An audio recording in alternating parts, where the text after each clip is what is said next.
Caríssimos e caríssimas, bem-vindos e bem-vindas a mais este nosso encontro que tem como principal foco a ética e, mais delimitadamente, a ética e a responsabilidade social. Nós hoje vamos nos dedicar, de um modo bastante particular, à abordagem de um tema que me é bastante caro e é bastante importante também para a disciplina ou a área da ética. Nós estamos falando da temática do relativismo. Ou seja, nós queremos falar do relativismo moral. E, dentro do relativismo moral, falar das várias vertentes que caracterizam os relativismos. Por exemplo, no nosso caso, o relativismo moral e também o relativismo cultural. Que vêm a ser essas conceituações? De um modo bastante geral, pode-se afirmar que o relativismo tem duas principais formas, ou duas principais características. Uma delas, o chamado subjetivismo moral, e a outra, o relativismo ético-cultural. Mas que seriam então o subjetivismo moral e o relativismo ético-cultural? O subjetivismo moral é uma postura que afirma não existirem verdades ou princípios morais absolutos. Quer dizer, a moral ela é relativa e não absoluta, universalmente válida para todos. Quer dizer, as normas, os códigos morais não podem valer igualmente para todos os povos ou todas as sociedades. Em alguns casos mais radicais, nem para todas as pessoas. Portanto, o subjetivismo moral, ele fala que a verdade dos juízos ela é relativa.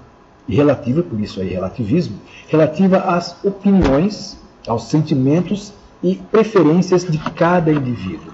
Observem, o subjetivismo ele está falando disso, uma posição subjetiva, interna ao próprio sujeito, ao próprio indivíduo. O subjetivismo ele não pode ser confundido, portanto, ainda que pareça, que se assemelhe, em muitos aspectos, não pode ser confundido com o relativismo ético e cultural. Porque, como observamos pelo próprio termo, nesse caso, o relativismo ele agora diz respeito não a um indivíduo, a uma subjetividade, mas diz respeito agora a um âmbito mais amplo, diz respeito à cultura. E é este um aspecto bastante interessante. Vai dizer respeito a uma cultura. Mas, ainda que diga respeito à cultura, o relativismo ético e cultural, ele também afirma, primeiro, que não há as verdades ou princípios morais, códigos, absolutos e universais. Porém, essa verdade de juízos, ela é relativa, daí relativismo, às crenças que um grupo, os membros de uma cultura, compartilham entre si. Daí relativismo ético, cultural. Muitos podem afirmar, mas o relativismo, o subjetivismo ou relativismo ético-cultural, ele não é algo positivo? Como responder, portanto, a essa questão? Existem vários argumentos que são favoráveis ao relativismo, nas suas múltiplas formas, porém existem argumentos que são contrários. Dentre os argumentos a favor do relativismo, sobretudo o subjetivismo moral, nós vamos encontrar o seguinte, que é o que parece ter mais força, que o subjetivismo, de um certo modo, ele parece promover a tolerância. Todos entendemos o que é a tolerância. Tolerância é pelo menos a admissibilidade de um outro ou de algo que não nos é favorável, que não nos é positivo. Algum ponto de vista, alguma situação com a qual nós não concordamos ou da qual nós não fazemos parte, mas que para haver uma convivência mínima, existe aí uma aceitabilidade. Aceita-se a existência de algo, ainda que eu não compartilhe dos fundamentos, das motivações para a existência desse mesmo algo. O subjetivismo moral dentro do relativismo, ele então é visto por muitos como um promotor da tolerância. Os subjetivistas, eles alegam que os indivíduos devem ser tratados com tolerância, ainda que não compartilhem dos mesmos valores que eu, ou ainda que eu não compartilhe dos valores dele. A tolerância, então, é aquela colocação de limites. Eu fico no meu espaço, o outro fica no espaço dele, e se um não interferir no espaço de outro, a convivência é minimamente possível. Só que há um outro aspecto. O subjetivismo ele vai afirmar também que todas as opiniões elas devem ser consideradas igualmente boas. Quer dizer, aí há um passo além. Eu não apenas devo admitir a existência do outro, de um outro ponto de vista, mas eu tenho até mesmo de considerar que essa outra atitude, essa outra postura, ela pode ser tão boa quanto a minha, ainda que eu não assimile, eu não assuma, não vivencie a outra atitude ou a outra postura. Então, para os relativistas que adotam o subjetivismo moral, essa tolerância parece ser o elemento central do próprio relativismo, contando pontos a seu favor. Além disso, pode-se afirmar que o subjetivismo moral, de um certo modo, indica um respeito tanto à liberdade quanto à autonomia das pessoas. Em que sentido? No sentido de que as pessoas são livres, são autônomas, quer dizer, capazes de escolher, decidir por si próprias quais caminhos seguirem. Em vista ou em função disso, o subjetivista ele vai se colocar o seguinte ponto de vista. Ninguém tem o direito de julgar ninguém, porque cada cabeça, digamos assim, é uma sentença. O que eu julgo certo ou errado não pode ser visto como errado ou certo a partir de outro ponto de vista. Ninguém é juiz de ninguém. Então, não existe esse direito de julgar. Cada um de nós, sendo autônomo, é capaz por si próprio de determinar-se e de determinar o que é melhor para si mesmo. Ninguém vai ser melhor que o outro para afirmar a esse outro o que lhe convém. Então a decorrência é essa. Não devemos julgar os outros, sendo que cada um, dentro de sua autonomia, de sua liberdade, do seu campo de atuação, deve escolher o que é melhor, o que é moralmente correto ou incorreto para si e para a sua vida. Mas existem argumentos contra o subjetivismo moral. Claro, como em todo lugar, nem todo ponto de vista ele é admitido de forma incontestável. E quais seriam, portanto, esses argumentos contra o subjetivismo moral? Existem vários, mas um dos maiores argumentos é o da contraditoriedade. Afirma-se que o subjetivismo moral ele é contraditório ou autorrefutante. Quer dizer, se as suas premissas forem seguidas radicalmente até o fim, até as últimas consequências, nós vamos perceber que essas premissas elas refutam a si mesmas. Como? Primeiro, porque o subjetivismo moral ele nega que haja verdades objetivas ou absolutas. Objetivas são aquelas verdades que todas as pessoas, às quais todas as pessoas se submetem uma vez expostas a elas. É algo auto-evidente e não autorrefutante. Se constata e pronto. E existem, nós vamos perceber, algumas verdades, inclusive verdades lógicas, que são auto-evidentes. Né? Nós veremos mais adiante que uma verdade lógica, o princípio de identidade, por exemplo, aristotélico, né? O princípio de identidade aristotélico, é auto-evidente. Né? Todo ser é idêntico a si mesmo. É óbvio. Né? Eu não posso ser idêntico a outro, mesmo que eu seja gêmeo. Sou bastante semelhante, mas não há identidade no sentido de ser, né? No sentido ontológico. Portanto, o subjetivismo, ao negar verdades objetivas, ele está podendo, em alguns aspectos, afirmar que nenhum princípio ético é verdadeiro para todos. Não existe essa verdade objetiva a qual todas as pessoas devam se submeter. Qual é um problema? Onde está a autorrefutação? Porque crenças opostas acerca de uma questão, elas podem estar erradas. ou podem, nem todas, serem verdadeiras. Quer dizer, nós temos opiniões diversas sobre um determinado aspecto. O fato de diversas pessoas terem opiniões diversas não quer dizer que todas essas opiniões sejam corretas, nem que todas sejam erradas. É necessário se observar se existe realmente alguma que se adeque mais à situação e outras que se adequem e se distanciem menos de uma coerência, né, com uma situação que é descrita ou determinada. Portanto, uma refutação é essa. Se dois indivíduos não estão de acordo sobre um determinado aspecto, uma determinada situação, nem por isso ambos têm razão. O que o subjetivismo, de uma certa forma, admitiria. Dois indivíduos não estão de acordo. A pena de morte é matar alguém? É algo aprovado? É algo bom? Um indivíduo pode dizer que sim, outro pode dizer que não. E ambos estarão certos. Quer dizer, essa é uma contradição. Quer dizer, então, que se duas opiniões se negam uma à outra, elas não podem ser ambas verdadeiras ao mesmo tempo e sob o mesmo aspecto. Isso é um princípio lógico, né? Princípio da não contradição. Então, muitas vezes o argumento contra o subjetivismo moral ele apela para bases lógicas, o raciocínio lógico. Quer dizer, uma coisa são opiniões contrárias e outra coisa são opiniões contraditórias. Opinião contrária ou situações contrárias. Eu estar em uma sala e eu estar fora desta sala. São situações contrárias. Estar dentro e fora. Situações contraditórias. Eu estar ao mesmo tempo dentro e fora da sala.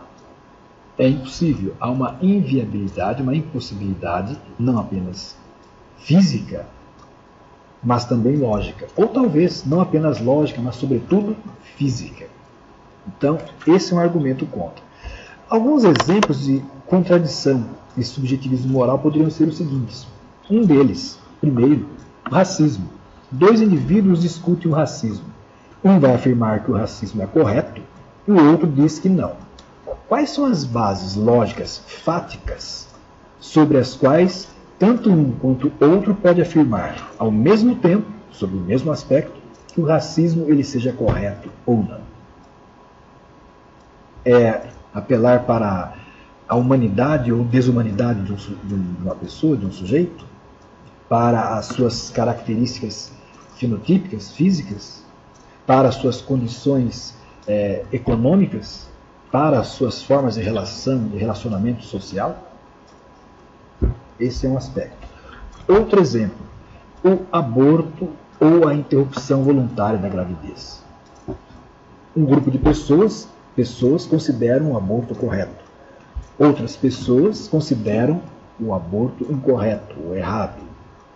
Sobre quais aspectos se discute isso? E por que essa mesma situação, esse mesmo fato, ele pode ser considerado, ao mesmo tempo, certo e errado?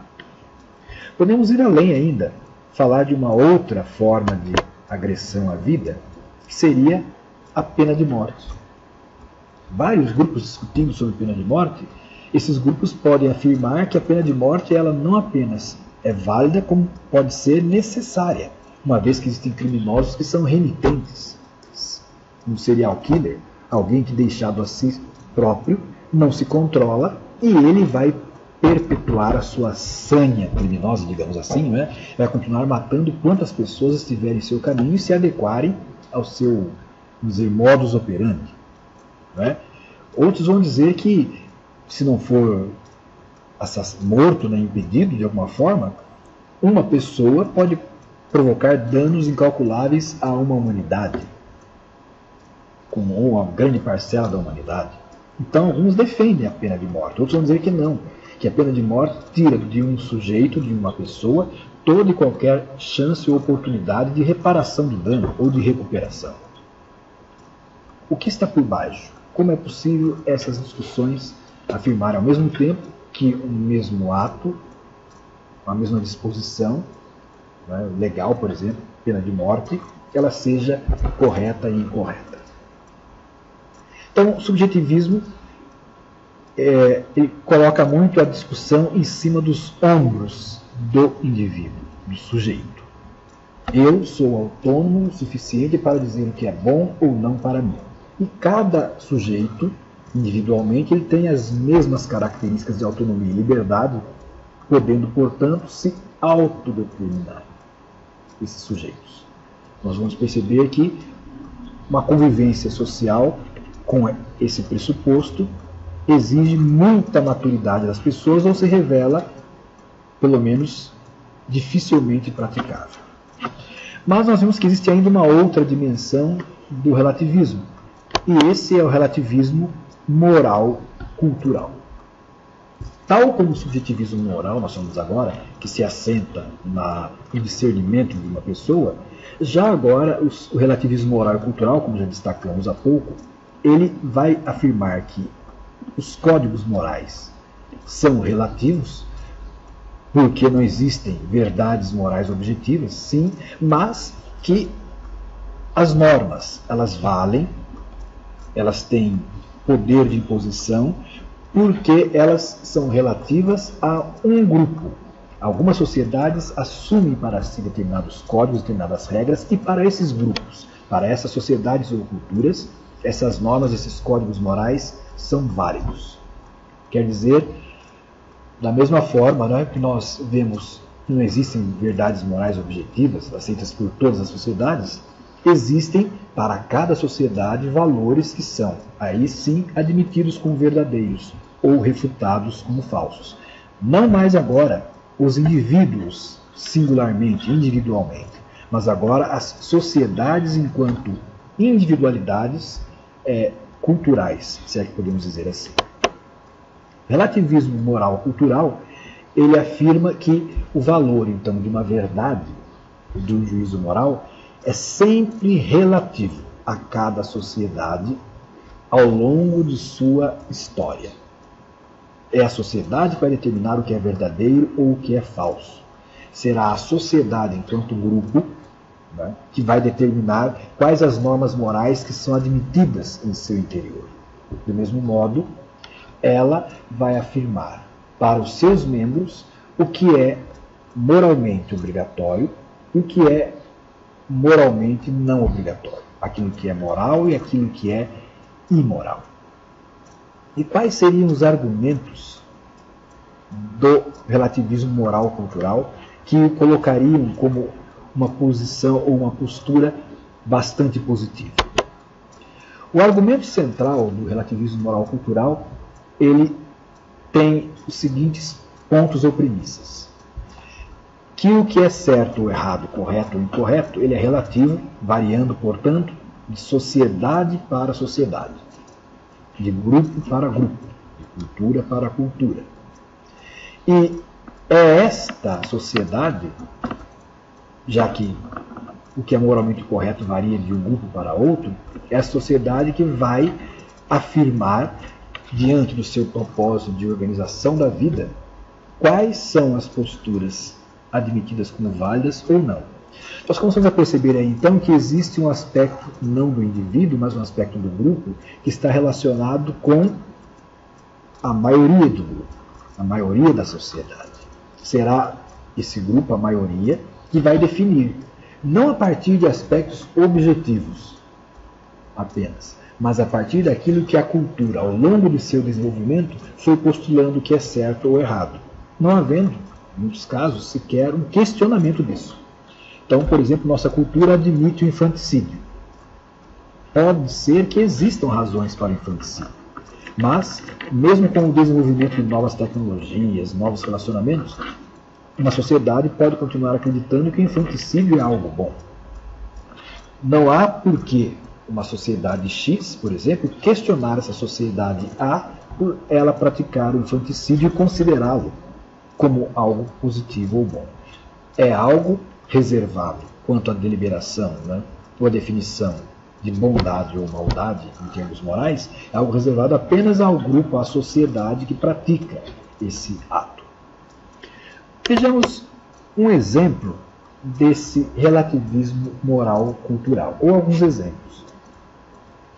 Primeiro, a diversidade de crenças e práticas morais já são um demonstrativo de que as pessoas discordam a respeito do que é certo ou errado. Alguns filósofos diziam o seguinte: o que é isso? Universalismo moral ou universalismo ético que muda quando eu simplesmente atravesso o rio. Na margem do rio, alguns valores são aceitos. Na outra margem do rio, tais valores não são reconhecidos como positivos. Então, essa diversidade que a gente percebe ao conhecer povos e culturas diferentes, elas são o maior exemplo de que as pessoas discordam a respeito do que é certo e do que é errado. Essa discordância seria, então, um indício, um indicativo de que, de fato, nós encontramos na prática existencial um relativismo moral cultural. Além disso, nós vamos perceber que esse relativismo moral cultural, ele coloca uma dependência da aprovação cultural. Quer dizer, é o que o grupo, a sociedade, a cultura determina que vai se converter em padrão, em patamar para a determinação do que é certo ou errado. A sociedade estabelece um critério do correto ou incorreto. E será a partir disso que a sociedade estabelece que o próprio critério moral ele vai seguir. Então, alguns rituais de iniciação, por exemplo, que determinadas sociedades, pensemos, por exemplo, na sociedade ocidental, né, todas as sociedades ocidentais, sociedade brasileira, vamos pensar que alguns rituais de iniciação sejam profundamente agressivos, violentos para com os iniciados, por exemplo, uma criança. Outros grupos vão dizer que não. Esses rituais são necessários para que a criança tenha as marcas da sociedade, para que ela prove a si mesma que está apta, que tenha coragem, que seja capaz de superar ou de suportar provações como a dor. Quem seremos nós, dirão eles, para julgar que isso está errado? Porque, afinal, isto é algo que acontece ao longo de toda uma trajetória cultural. Não é de hoje, não é de ontem que isso acontece. É de séculos. Então, essa prática cultural, ela por si só, autoafirma-se, vamos dizer assim, como uma prática válida que não pode ser contestada por outros grupos culturais. Conclusão que nós podemos chegar. Parece, então, mais uma vez, que não há, digamos, ressaltemos mais uma vez, verdades morais objetivas. E, em se tratando de questões morais, cada grupo, cada sociedade tem a sua verdade. Analise e verifique um pouco a tira da Mafalda e Manolito, quando eles estão conversando a partir da afirmação ingênua ou simples, simplória, da Mafalda, de que ela achou uma pedra linda. Manolito questiona o que é a lindeza, e por fim ele fala: será que realmente isso é lindo? Veja que interessante. Ele fala: para ti sim, e ela: para ti não. E ambos consideram que o outro é infeliz por não compartilhar do seu ponto de vista.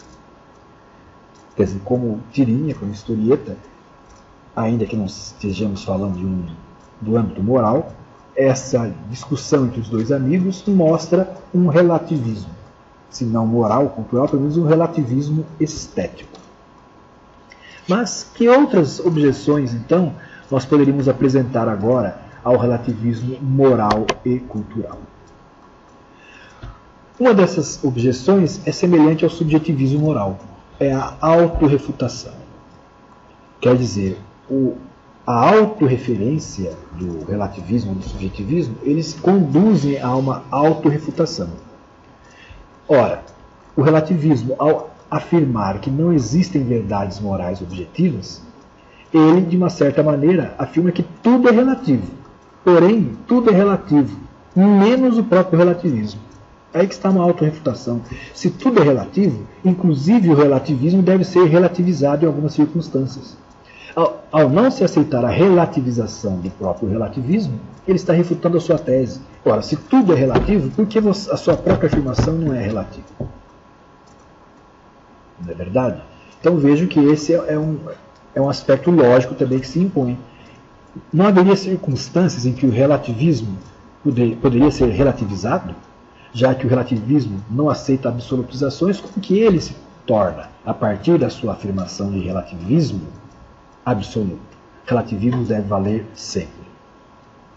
Existe ainda uma outra objeção, a de que o relativismo, ele inviabiliza uma discussão, por exemplo, que tente abordar um possível progresso moral. É um tema delicado, mas, em geral, os estudiosos da moralidade, desenvolvimento do juízo moral, eles vão afirmar que existem estágios evolutivos entre um juízo moral precário, ou mesmo inexistente, até um juízo moral autônomo, que é capaz até mesmo de rever os próprios princípios sobre os quais se assenta. Quando nós falamos que tudo é relativo, nós invalidamos a tese do desenvolvimento moral. Por que isso? Porque não existem sociedades que estariam mais ou menos desenvolvidas que outras em termos morais, porque cada sociedade é única, tem as suas peculiaridades e os seus valores. Então não dá para falar que uma sociedade A ela é menos desenvolvida em termos morais que a sociedade B, porque a moralidade não é algo objetivo como a tecnologia. Poderíamos falar de desenvolvimento tecnológico de uma sociedade em relação a outra, uma sociedade que já está na era da informática, não é? Quarta Revolução Industrial, por exemplo, ela é anos-luz mais desenvolvida que uma sociedade que está na era agrária, rural. Não é? Algumas sociedades ainda hoje ágrafas, que não têm uma escrita, quer dizer, a sociedade que está vivenciando elementos da quarta revolução industrial, ela é incomensuravelmente mais avançada, e apresenta um progresso tecnológico maior. Isso é algo objetivo, mas não se poderia afirmar o mesmo em relação aos códigos ou às normas morais. Isso porque, se nós admitirmos o progresso moral, nós devemos admitir também a existência de um pano de fundo, que seria comum a todas as culturas ou povos, que é o padrão moral. Vão ser julgadas as culturas, as normas morais, quanto ao seu progresso ou não, em relação a esse padrão moral comum a todos, portanto, universal. Como inexiste o padrão moral, também não se pode falar de desenvolvimento moral. O que existe, sim, portanto, o que é válido, é o relativismo moral e cultural. Certo. Podemos, então, discutir que é assim mesmo que funciona? Claro. Nós vamos, então, perceber que o relativismo moral cultural ele determina que o verdadeiro, e, portanto, depois a base para o que seja moralmente aceito, é aquilo que a maioria aceita. Vejam, o critério de verdade não é objetivo, mas é da quantidade de subjetividades que aderem à sua prática ou à sua defesa. Então, o verdadeiro para o relativismo moral cultural é o que a maioria aceita. Ora, e aquelas sociedades multiculturais, onde existem diversos povos vivendo sobre o mesmo território, não é? Que tem uma bandeira comum, e lá nós vamos perceber que existem múltiplos códigos de moral. Quer dizer, esses códigos morais, então, eles são respeitados em relação a cada grupo. As próprias normas jurídicas vigentes em um Estado não poderiam se aplicar às pessoas que fazem parte de grupos culturais diferentes? As sociedades multiculturais não poderiam abrigar todas as pessoas e sujeitá-las à mesma normatização jurídica? Então, o que nós vamos perceber é que, nesse caso, a resolução é simples. As minorias não contam. É a lei da maioria que prevalece, a ideia da maioria que prevalece, as normas e, portanto, os códigos morais da maioria. São eles que contam. Mas aí nós podemos perguntar, isso inviabiliza um debate, mesmo dentro de uma sociedade, a respeito de quais são os aspectos positivos ou negativos que uma sociedade defenda. É impossível um debate realista ou real entre membros de uma sociedade que pertencem a grupos diferentes, ou entre sociedades diferentes. E isso, na verdade, é resolvido da maneira simples. Não há grupo certo ou errado, porque a maioria determina o que é certo, determina quais são os códigos morais válidos, e não há objetivamente como se falar que uma sociedade está agindo errado. Aí nós podemos pensar em exemplos de totalitarismo em que, pelo simples fato de haver o apoio da grande massa, da grande maioria, sejam adultos ou mesmo já como crianças, quer dizer que as atitudes que a massa aprovasse em relação a um ditador, a um governante tirano, isso não se questionaria. Porque se a sociedade como um todo aprova, o que a sociedade está aprovando é algo moralmente bom. Vejam que essa é uma coisa um pouco complicada. Não é? E quem não se enquadra nisso? Tem que ser excluído da sociedade. Qual é a solução? Bom, de uma certa forma, para que nós possamos tentar encerrar essa primeira parte, podemos dizer o seguinte, que o argumento, então, a favor do relativismo moral é aquele central de que o relativismo parece favorecer a tolerância entre sociedades e grupos.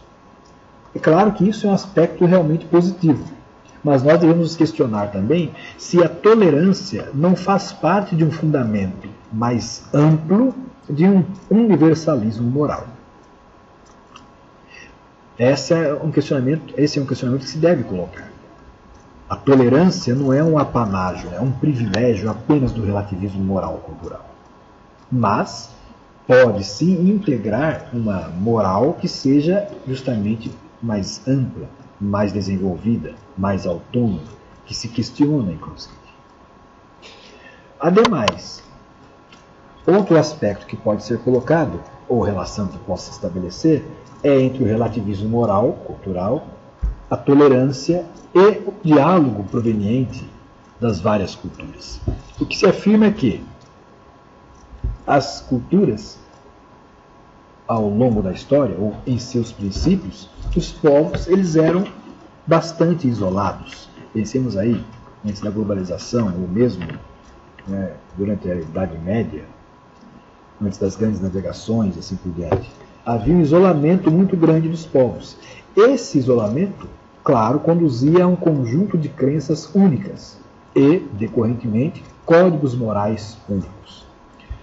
Portanto, aí havia uma ideia de universalização de valores que, na verdade, era equivocada, porque o que estava em jogo era o etnocentrismo. A cultura X considera que os seus valores são universais, porque essa cultura se coloca como a central. Essas pessoas, esse grupo étnico-cultural, se coloca como central. E é esse etnocentrismo que dá a ilusão de que os valores têm de ser universais, desde que sejam os valores do meu grupo, da minha etnia, da minha cultura, da minha sociedade. Ora, com o desenvolvimento dos transportes, das comunicações, dos contatos interétnicos entre culturas, começa a haver a necessidade de uma relativização de muitos aspectos de cada cultura. Começamos a perceber que determinados aspectos defendidos em nossa cultura não são aspectos preservados em outra cultura. Daí decorre um questionamento. Então nós temos de ser relativistas, e relativistas em tudo, a respeito de todos os valores da nossa cultura? Ora, dizem alguns defensores que o relativismo vai promover a tolerância e o respeito da diversidade culturais. Mas será que de fato o relativismo moral e cultural promove essa tolerância e o respeito? É algo que se deve questionar. O que é a tolerância e o que é o respeito? Ou será que é simplesmente não me incomode que eu não o incomodo? A tolerância é o quê? Pedir um não incômodo ou é conseguir conviver, interagir com o outro? Não é? Então o relativismo moral cultural ele vai negar que existam, por exemplo, princípios morais universais. E também, por não existirem esses princípios morais universais, consequentemente, não existirão padrões de avaliação que sejam moralmente possíveis no plano transcultural. A avaliação moral só é possível internamente em relação a um grupo e aos membros desse grupo. O que é que nós temos, então, de discutir? nós podemos discutir ou constatar, melhor dizendo, que os juízos morais, eles não são independentes do contexto cultural. Diz aí o relativismo moral, né, ao discutir a tolerância e o diálogo entre as culturas. E ele coloca como premissas que as diversas culturas têm concepções diferentes sobre o que é bem e mal. E se cada cultura tem essas crenças diferentes, e portanto moralidades diversas, é porque não existe uma moral objetiva ou universal. A conclusão a qual se chega, portanto, é que nós devemos ser tolerantes face às diversas normas morais que encontramos, porque são a expressão da identidade de um povo. E ao aceitar esses povos como eles são, devemos aceitar as suas práticas culturais, dentre as quais salientam as normas ou códigos morais. E isto é tolerância. Portanto, nós devemos entender que nenhuma cultura está acima de outra ou é uma autoridade capaz de julgar as práticas morais, os códigos morais de outras culturas. O valor principal que se coloca é o valor da tolerância. Tolerância entendida como a aceitação de que os membros de outras culturas pensam e fazem. Isso sem tentar coagi-los de qualquer maneira. Porém, nós devemos admirar esse esforço de tolerar tolerância, né, do outro, do diferente, sem, porém, deixar de colocar alguns questionamentos. Um dos questionamentos primeiros seria esse. O moralmente correto, como quer o relativismo moral cultural, é o cultural e socialmente aprovado.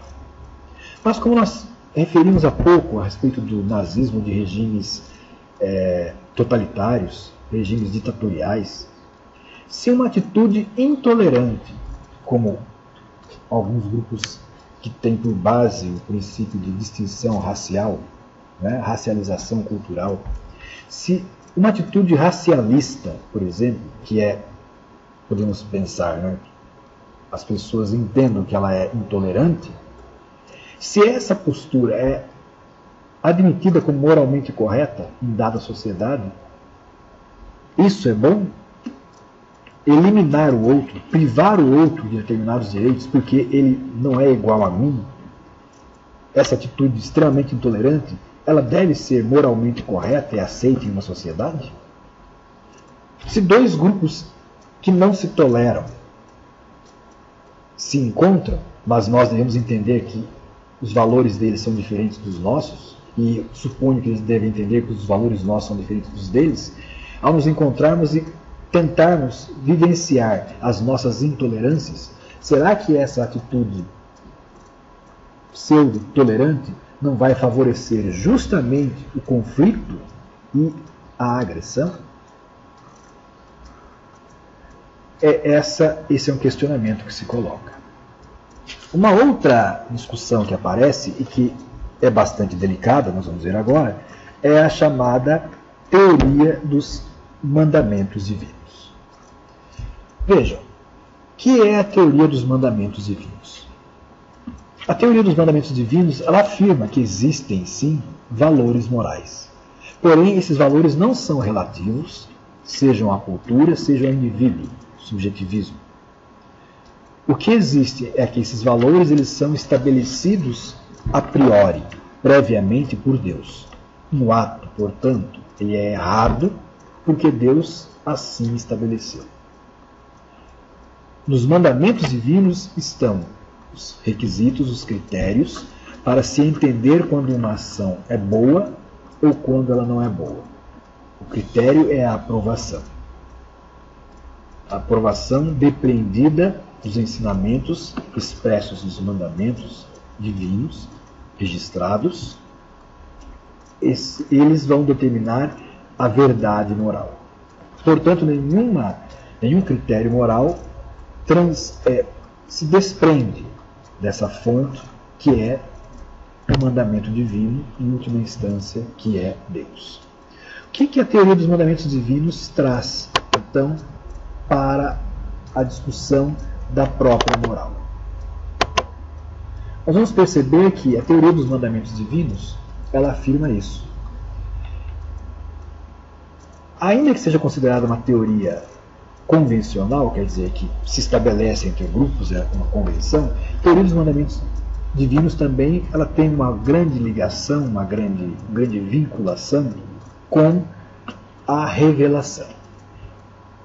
A teoria dos mandamentos divinos chega até as sociedades, até as pessoas, a partir de revelações que a entidade divina, que Deus, faria ao longo da história da humanidade. Em diversos momentos da história da humanidade, Deus teria se manifestado e, ao se manifestar, manifestada a sua vontade. Manifestada ou manifestados os mandamentos ou os seus preceitos. O que está por trás da teoria dos mandamentos divinos é o seguinte questionamento. Se Deus não existisse, se Deus não existe, tudo é permitido. Portanto, não existe o certo e nem existe o errado. Mas a teoria dos mandamentos divinos afirma, só que Deus existe. E logo, se Ele existe, há um código moral proposto por eles, a partir dos quais o certo e o errado passarão a ser compreensíveis. Porque Deus, seus mandamentos, estabelece o critério fundamental de avaliação. E, segundo a teoria dos mandamentos divinos, há sim um código moral verdadeiro, que pode ser, deve ser universalizado. Esse código é a própria lei divina. Pode ser que essa teoria traga uma tranquilidade para determinados grupos ou pessoas. Os que acreditam em Deus, os que acreditam nos seus mandamentos expressos ao longo de centenas, milhares de anos. Mas existe, porém, uma ou algumas objeções que emergem, que também devem-se à constatação da experiência humana. Qual seria? Uma das objeções é esta, que nem todos acreditam que Deus existe. Ora, se a teoria dos mandamentos divinos afirma que as verdades morais resultam da vontade de Deus, que o bem e o mal decorrem do que Deus propõe ou postula, do que ele assim identifica, e aqueles que não acreditam em Deus? Eles estariam, portanto, isentos de seguir algumas normas? Ou será que o que eles acreditam como bem ou mal não pode ser admitido a partir dos critérios que eles constroem para a definição de bem ou mal? Por exemplo, é a postura do humanismo ateu. O respeito, a valorização do ser humano não é possível se não se coloca como última instância o divino?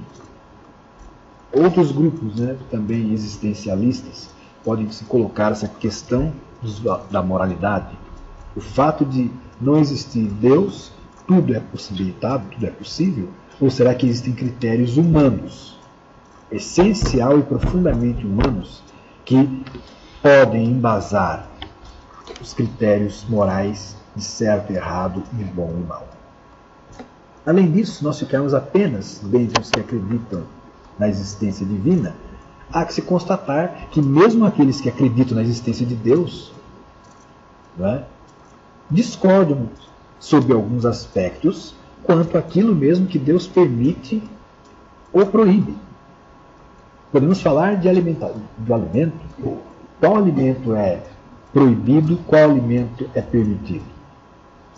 O vestuário, há que se usar vestuário de um jeito ou de outro, a própria estética, corte de cabelo, assim por diante. Quer dizer, esses aspectos todos, que alguns dizem estar embasados nos mandamentos divinos, nas escrituras sagradas, os escritos sagrados, ali mesmo as pessoas com a mesma base de mandamentos, nós vamos saber como está definido o certo e errado, como encontrar a orientação moral se essas pessoas também discordam. Como é possível que esses mesmos escritos sejam lidos e interpretados de maneira tão diversa, gerando divergência então entre os próprios seguidores, no caso cristãos, a respeito do que é uma violência legítima, o que é um tratamento adequado de animais, Os relacionamentos de gênero, quem tem prioridade, primazia, mesmo dentro de uma instituição religiosa de um templo, é o homem, a mulher tem que se calar.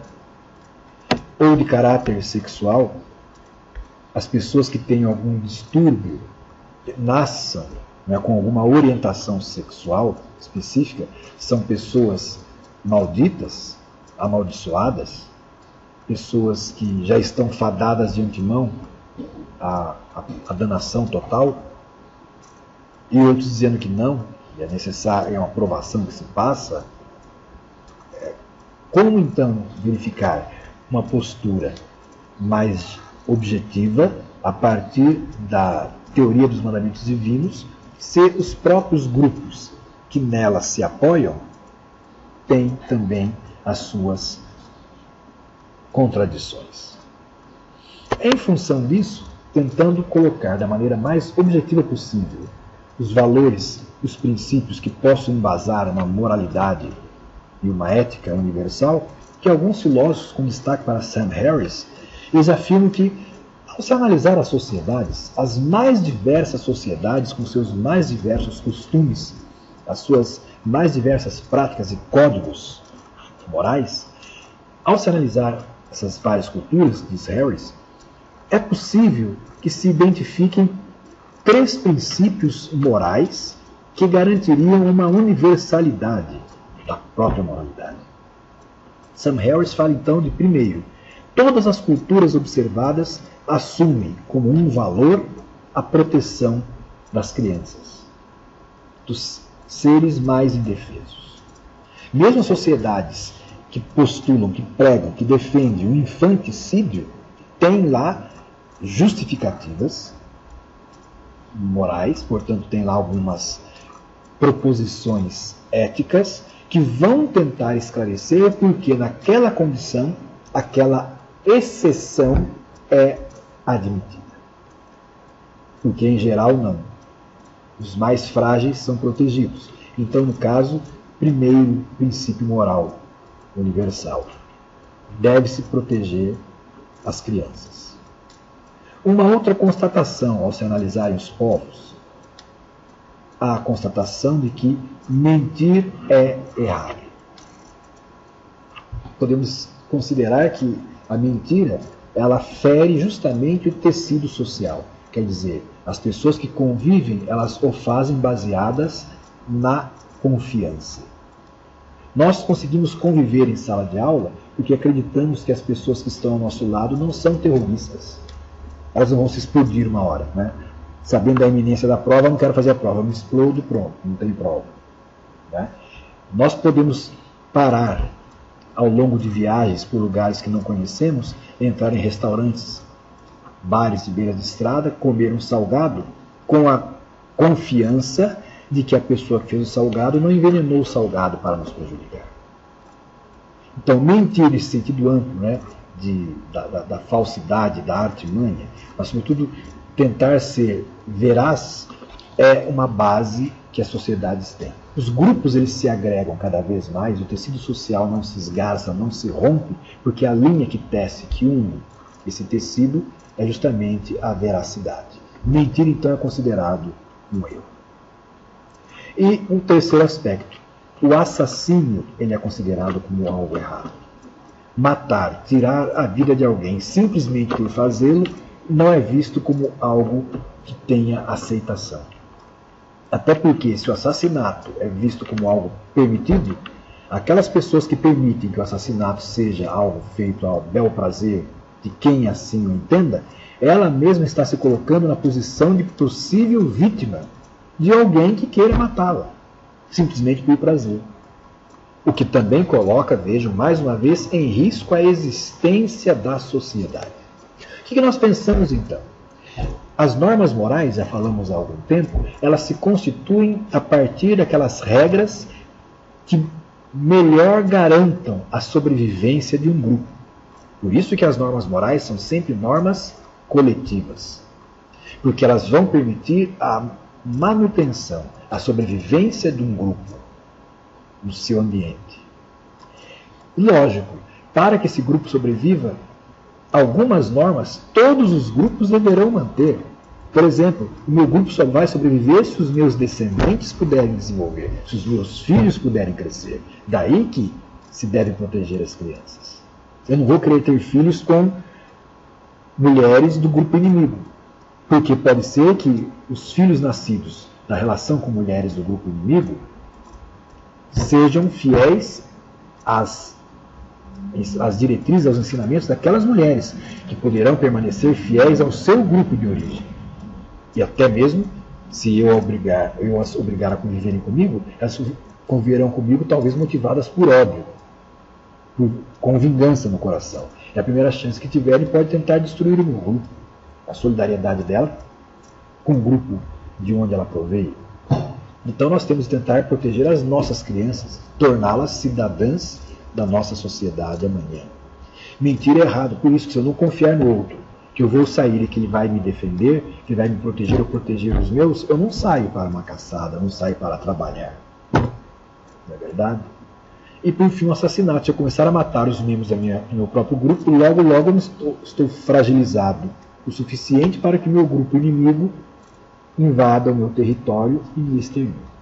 Então, Sam Harris coloca que esses são os três aspectos, os três princípios universais. A partir daí, Sam Harris então ele fala: essas normas, como dissemos, vão garantir a sobrevivência de uma sociedade.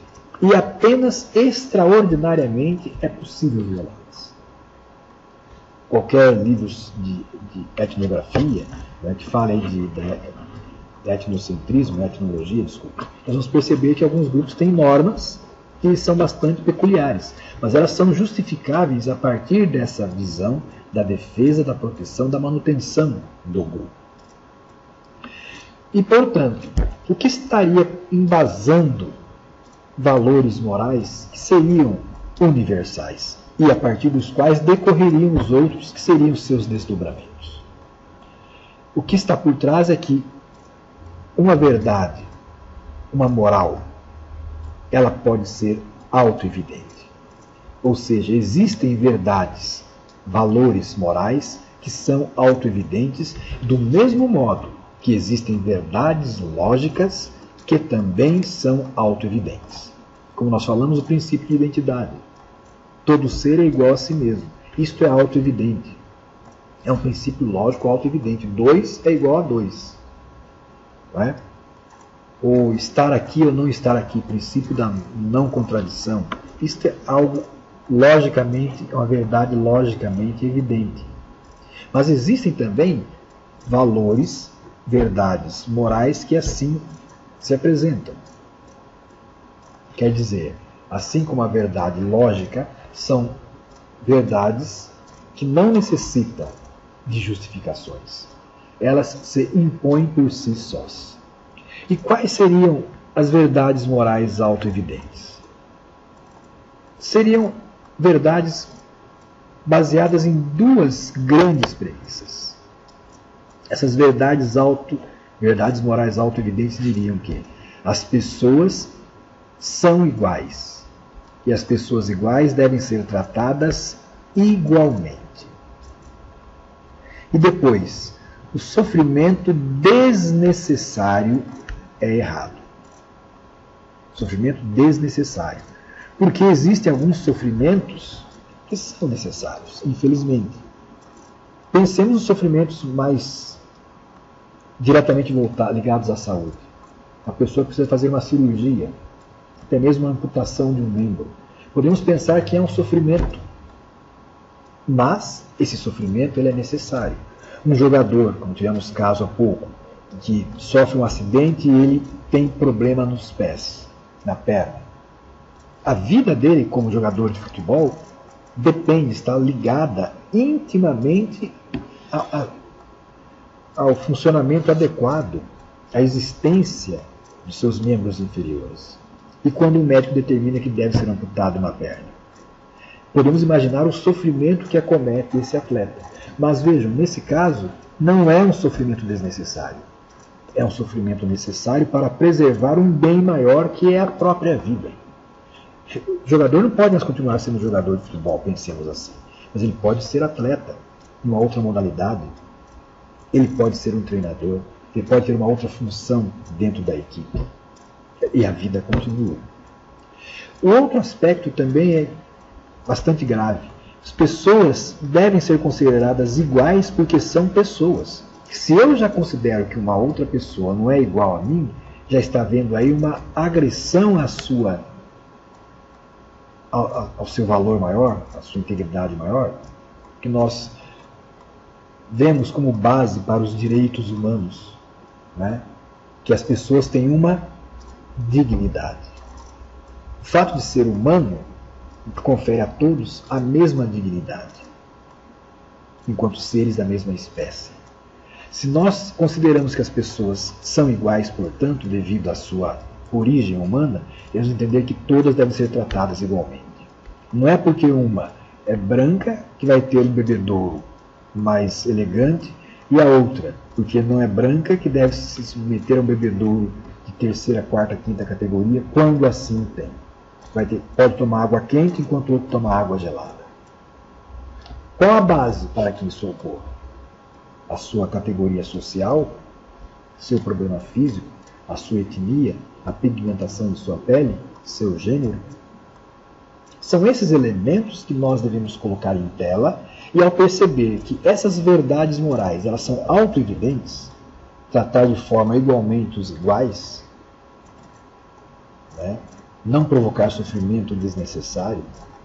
A partir disso que nós vamos perceber que essas duas regras, esses dois valores ou princípios, eles podem ser traduzidos em dois termos: justiça e misericórdia. Portanto, esses dois princípios, justiça e misericórdia, eles parecem ser autoevidentes. E, por decorrência, qualquer comportamento, qualquer teoria ética, moral, deve ser compatível com isso. Nós não vamos encontrar grupos que ofendam gratuitamente esses dois princípios da justiça e da misericórdia. A justiça da retribuição equitativa ao outro pelo que o outro merece. E a misericórdia é entender que o sofrimento desnecessário ele prejudica. Ele não é algo lícito, ou mesmo não é algo justo. Esses dois princípios, então, juntamente com aqueles três outros que nós falamos, né, respeito, defesa, proteção das crianças, evitar a mentira e buscar sempre a veracidade, não é? E depois evitar essas questões todas da violência extrema, que é o assassinato, a privação da vida dos que são seres humanos, tudo isso nos faz pensar que exista sim uma base objetiva para a discussão e o desenvolvimento da moralidade.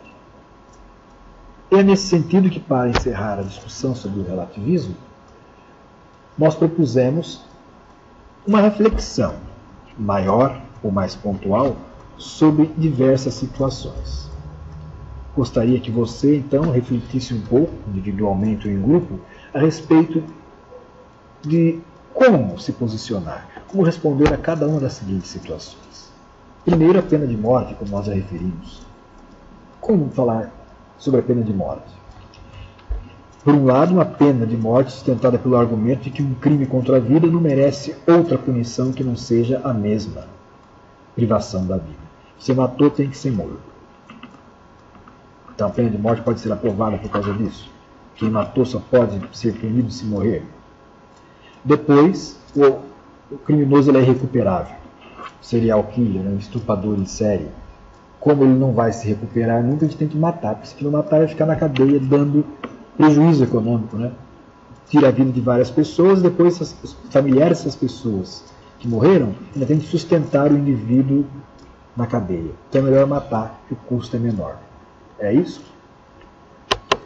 Uma outra questão, do aborto ou da interrupção voluntária da gravidez. Como que nós podemos discutir o aborto a partir das seguintes situações?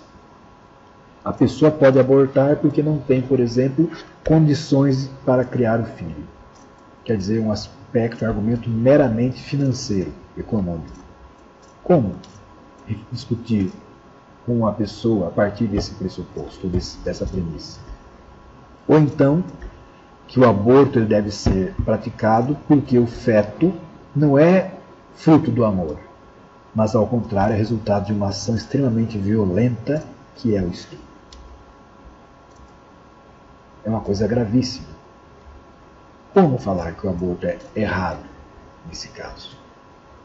Outro ainda, falar que o aborto ele deve ser praticado porque o feto tem uma anomalia irreversível, uma talvez no cérebro, como a anencefalia, né? A criança tem lá vítima do Zika vírus, já sabemos o que esperar, então nós vamos esperar ou podemos nos antecipar a isso erradicando o problema, no caso eliminando a própria vida. Ou então, que algumas pessoas, não muitas, argumentam, é que o aborto ele deve ser praticado porque, na verdade, o corpo é da mulher e ela pode dispor como bem entender do seu corpo. Quer dizer, o feto está lá dentro, né, como um órgão, um apêndice, né? E, portanto, se eu quero fazer a cirurgia de apendicite, eu faço e retiro. Será que esse argumento é válido? Onde está aí a questão da autonomia e individualidade? Ainda que não exista uma vida humana, no sentido de, desculpe, não existe uma pessoa humana ainda, existe uma vida embrionária humana. São aspectos diferentes. Então tem a pessoa em si, enquanto sujeito, né? Direitos e deveres ali, que possa ser identificado até juridicamente, né, como tendo uma identidade personalizada com seus direitos. Mas nós podemos dizer que existe uma vida humana, embrionária. Tanto é assim que, enquanto pessoa, não se pode falar, né, que o feto seja lá essa pessoa na sua inteireza, mas a própria legislação, ao falar que o aborto é crime, entende que é uma pessoa em potencial, né, que pode ser impedida de vir a se desenvolver se a gravidez for interrompida.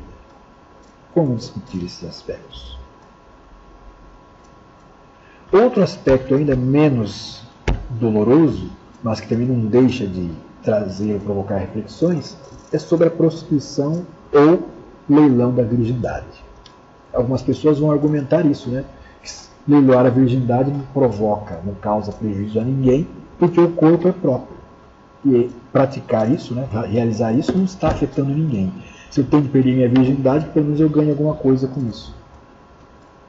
Como que nós podemos falar a respeito dessa atitude? É errada porque eu acho que não é assim? Vai servir de mau exemplo? Como argumentar em relação a isso? Ou mesmo em relação à prostituição? Tenho filhos. Eu deixo meus filhos, estou desempregado, desempregada.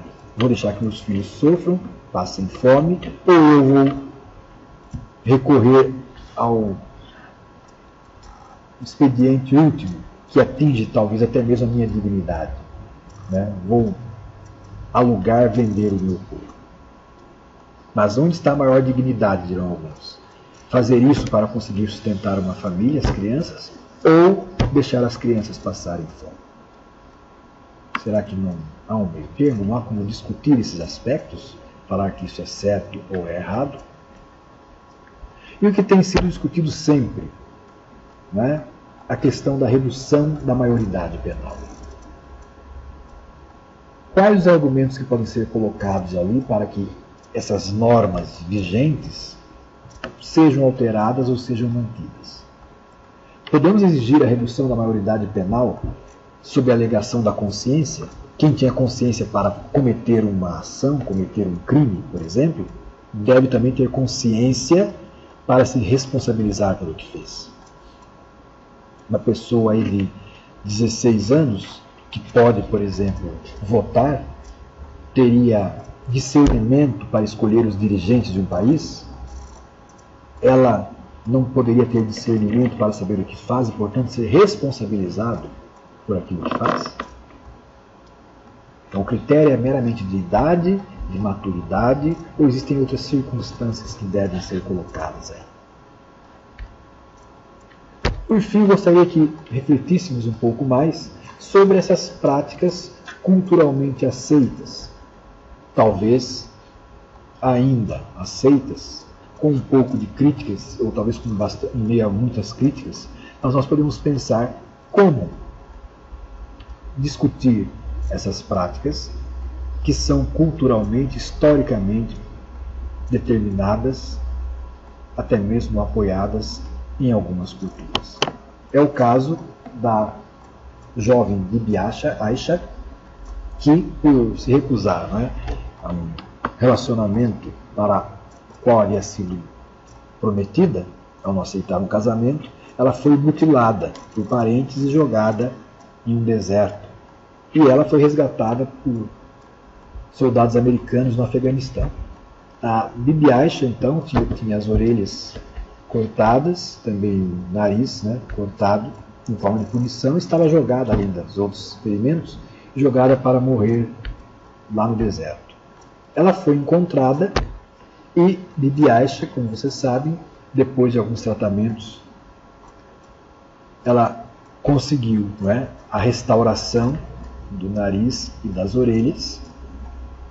E, assim como ocorreu com ela, esse fato ocorre, talvez esteja ocorrendo neste mesmo momento, com alguma pessoa desafortunada, infeliz, segundo o nosso ponto de vista, esteja ocorrendo com alguém.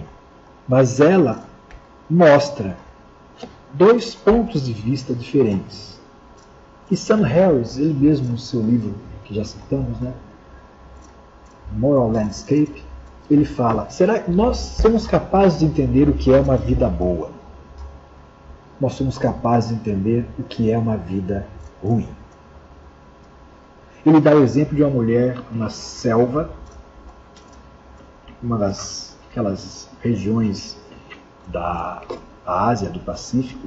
Ela está lá e ela acaba de presenciar o seu filho de 14 anos violentar e depois matar com um facão a sua filha de 10, 12 anos.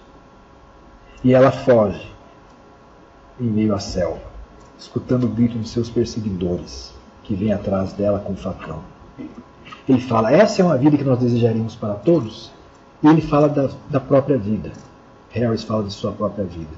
E eu, que tenho um trabalho reconhecido, que conheço mundos, países, pessoas diferentes, que tenho o direito de almoçar bem, me alimentar bem, tomar um bom vinho, ou tomar a minha cerveja, ou o meu suco, ou o meu refrigerante, que posso estudar, que posso escolher quem vai ser a mãe, quem vai ser o pai dos meus filhos, ou possa conviver com uma pessoa que tem uma orientação sexual que é aquela com a qual eu compartilho, ou que tenha idade diferente, mais jovem, mais novo, ou que seja de uma etnia diferente.